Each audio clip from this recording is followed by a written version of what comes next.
আপনি কি জানেন ইসলামে মাত্র 3 দিনই মেহমানদারি করা লাগে? 3 দিনের বেশি মেহমান থাকলে কি গুনাহ হবে, নাকি 3 দিনের পর তাকে সাধারণভাবে রাখলেই যথেষ্ট? আজ আমরা জানব কোরআন ও সহিহ হাদিসের আলোকে সঠিক উত্তর।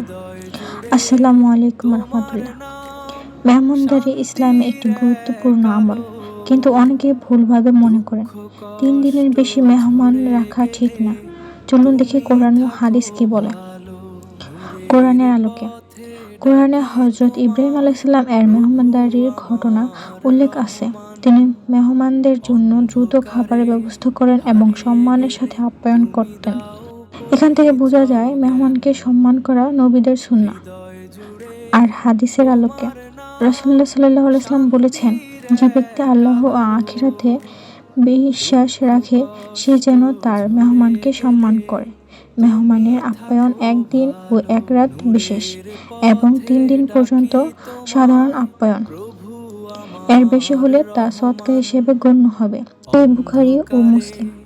সহজভাবে বুঝুন। প্রথম 1 দিন বিশেষ সম্মান ও আপ্যায়ন, 3 দিন পর্যন্ত ভালোভাবে যত্ন করা, 3 দিনের বেশি হলে সাধারণ খাবার দিলেই যথেষ্ট। অর্থাৎ 3 দিনের পর অতিরিক্ত আয়োজন করা বাধ্যতামূলক নয়। ইসলাম কখনো কাউকে কষ্টে ফেলতে বলে না। যদি সামর্থ্য থাকে 3 দিনের বেশি ভালোভাবে খাওয়ানো সওয়াবের কাজ, আর যদি অসুবিধা হয় সাধারণভাবে আপ্যায়ন করলেই যথেষ্ট। মেহমানদারি শুধু খাবার নয়, ভালো ব্যবহার, আন্তরিকতা, সম্মান এগুলি আসল সুন্নাহ।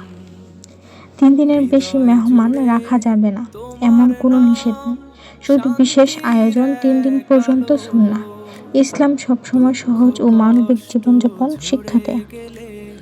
ভিডিওটি ভালো লাগলে লাইক দিন, কমেন্ট করে লিখুন আপনি কি আগে বিষয়টি জানতেন। ইসলামিক ভিডিও পেতে সাবস্ক্রাইব করুন।